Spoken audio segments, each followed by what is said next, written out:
Finally guys म आइसकेको मैले ब्लग त आफ्नो हजुरहरू सन्चै हुनुहुन्छ गाइजहरू। सो म पनि सन्चै छु। सो आज चाहिँ म आफ्नो घरै वरिपरि ब्लग बनाउँदैछु गाइज।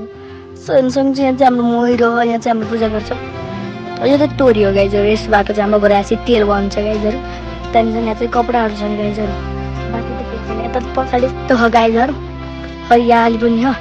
यो चाहिँ मेरो हाइट नाप्ने हो। 2 वर्ष अगाडि चाहिँ मेरो हाइट यहाँ थियो भनेपछि अहिले चाहिँ मेरो हाइट यहाँ हो गाइजहरू। हेर्न म कति बढिसकेँ, केटी भन्नु हुँदैन। ठुलो क्लासको सरहरूले चाहिँ मलाई केडे भन्छ होइन, साथीको नाम केडे। अहिले चाहिँ हाम्रो घरहरू भयो टाढा निस्किन्छ। हाम्रो यहाँ चाहिँ घैँटो हो गाइजहरू, पानी जम्मा हुन्छ यसमा चाहिँ। अनि यहाँ चाहिँ हाम्रो बकरीहरू छन्।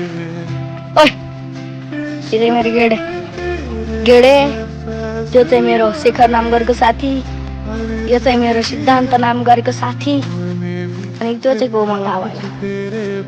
यो चाहिँ यिनी बुक्ली चाहिँ कोन थाहा भएन, म चिन्दिनँ।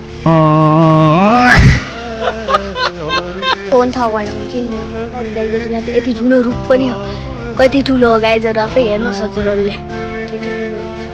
जसमा म चल्न सक्दिनँ। अरू बाँकी त के देखाउने, यो चाहिँ हाम्रो पडोसको घर हो। अरू बाँकी त केही छैन गाइजहरू।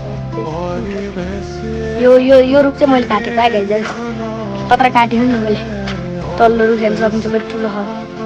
जस्तो यहाँ चाहिँ मल खाद छ गाइजहरू, यिनीहरूको मल त्यति जम्मा भएको छ, यो चाहिँ बारीमा लगेर हाल्ने।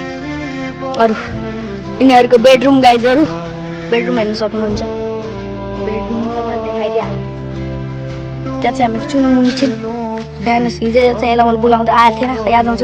ओइ सेतु आज चाहिँ यो आएन। सो यहाँ चाहिँ हाम्रो दाउराहरू छन् भोलि पर्सि बाल्नको लागि। बाँकी त त्यस्तै